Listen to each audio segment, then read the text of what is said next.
కరీంనగర్కు చెందిన auto driver తండ్రి అంజయ్య శనివారం గుండెపోటుతో మరణించారు. గత కొంతకాలంగా ఆర్థిక ఇబ్బందులతో సతమతమవుతున్న ఆయన కుటుంబ భారాన్ని మోయలేక తీవ్ర మనోవేదనకు గురై ప్రాణాలు కోల్పోయారు.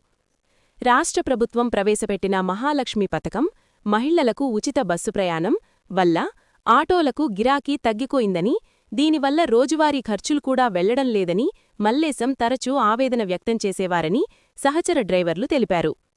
ఆటో ఇన్స్టాల్మెంట్లు కట్టలేక, పిల్లల చదువుల ఫీజులు చెల్లించలేక, అనారోగ్యానికి కనీస వైద్యం చేయించుకోలేని స్థితిలో ఆయన ఉండేవారు.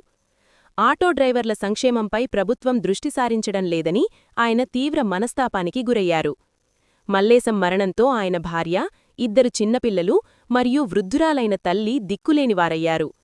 ప్రభుత్వం తక్షణమే స్పందించి మల్లేశం కుటుంబాన్ని ఆర్థికంగా ఆదుకోవాలని, ఆయన కుమారుడికి ప్రభుత్వ ఉద్యోగం కల్పించాలని జేఏసీ నాయకులు డిమాండ్ చేశారు. అలాగే రాష్ట్రంలోని ఆటో డ్రైవర్లందరికీ భరోసా కల్పించేలా ప్రత్యేక ప్యాకేజీ ప్రకటించాలని కోరారు. ఈ కార్యక్రమంలో జేఏసీ చైర్మన్ మధ్యల రాజేందర్, అడ్డా అధ్యక్షులు నెల్లి పెద్దలు, బొగ్గుల మల్లేశం, సభ్యులు మేకల మల్లేశం, సుంకరి రమేష్, కోరుకంటి శ్రీనివాస్, కొత్తకొండ సుభాష్, మేకల సత్యనారాయణ, మామిడి చందు, జయరాజ్, శంకర్, శ్రీనివాస్, నెర్వట్ల అనిల్ మరియు కరీంనగర్లో మా తోటి ఆటో డ్రైవర్ అయినటువంటి నీలి మల్లేశం గారు గుండెపోటుతో మరణించడం జరిగినది. ఈ గుండెపోటు గల కారణము గత ప్రభుత్వము మా నీలి మల్లేశం గారు 25 సంవత్సరాల నుంచి ఆటో నడిపించుకుంటూ కుటుంబాన్ని పోషించుకుంటూ ఎలాంటి బాధలు లేకుండా గత 18 సంవత్సరాలుగా ఎలాంటి ఇబ్బంది లేకుండా బ్రతికినటువంటి రోజులలో పిల్లలను పోషించుకున్నాడు, బండి కిస్తులు కట్టుకున్నాడు.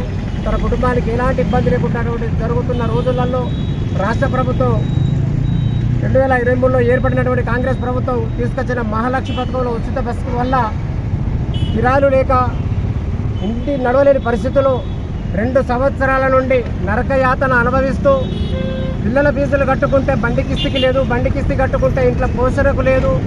ప్రతిరోజు అనుదినం మనోవేదనతో బాధపడుతూ ఎప్పుడు మన రోజులు మారుతాయి, ఈ 2 సంవత్సరాలు అవుతుంది, ఇక కూడా ప్రభుత్వం ఆటో డ్రైవర్ల పక్షాన ఏం మాట్లాడడం లేదు. ఉచిత బస్సు వల్ల గతంలో 3 ట్రిప్పులు ధర్మారం చొప్పదని 3 ట్రిప్పులు వేసుకునేవాళ్ళు. ఈరోజు కనీసం 1 ట్రిప్ కూడా పోవడం లేదు. ఒక్క ట్రిప్ వెళ్తే డీజిల్కి పోతే కూరగాయలకే సరిపోతున్నాయి. కానీ పిల్లల చదువులు కానీ, బండి కిస్తీ కానీ, ఆర్థికంగా దావకాలను చూపించుకోలేని పరిస్థితుల్లో కూడా ఈరోజు ఆటో డ్రైవర్ల యొక్క జీవితాలు మారడం జరిగినది.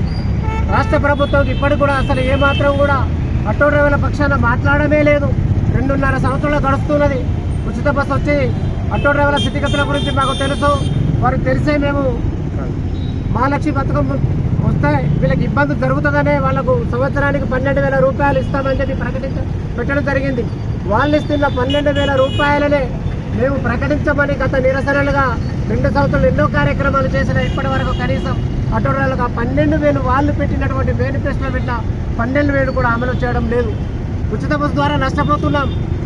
ఏమన్నంటే రవాణా శాఖ మంత్రి గారు కానీ మరియు వితక గారు కానీ వారి బస్సులు ఇళ్ళలోకి పోతున్నాయి అంటారు. ఇవాళ 40 కిలోమీటర్ల దూరం నుండి ఆటో డ్రైవర్లు సర్వీస్ చేస్తున్నటువంటి రోజులు ఎక్కడ నుంచి చూడండి. సిటీకి రావాలంటే ఒక 40 కిలోమీటర్ల నుంచి ఆటోల ద్వారా సర్వీస్ చేసినటువంటి రోజులు. ఇవాళ ఉచిత బస్సు ద్వారా బస్సులు చూడండి కిటకిటలాడుతూ డ్రైవర్లకు ఎంత ఇబ్బంది అవుతుంది, కండక్టర్లకు ఎంత ఇబ్బంది అవుతుందో ప్రత్యక్షంగా మీరు చూస్తున్నారు. వాళ్ళ నిరసన కూడా చెప్తా ఉన్నారు. అంటే మీరు ఉచిత బస్సు ద్వారా వాళ్ళని కూడా ఇబ్బంది పెడతా ఉన్నారు. ఇటు మా పొట్ట కొట్టిరు, మా వీపు కొట్టండి కానీ మా పొట్టు కొట్టకాలని చెప్పి ఎన్నోసార్లు మీకు విన్నవించుకున్నాం. మా కనికరం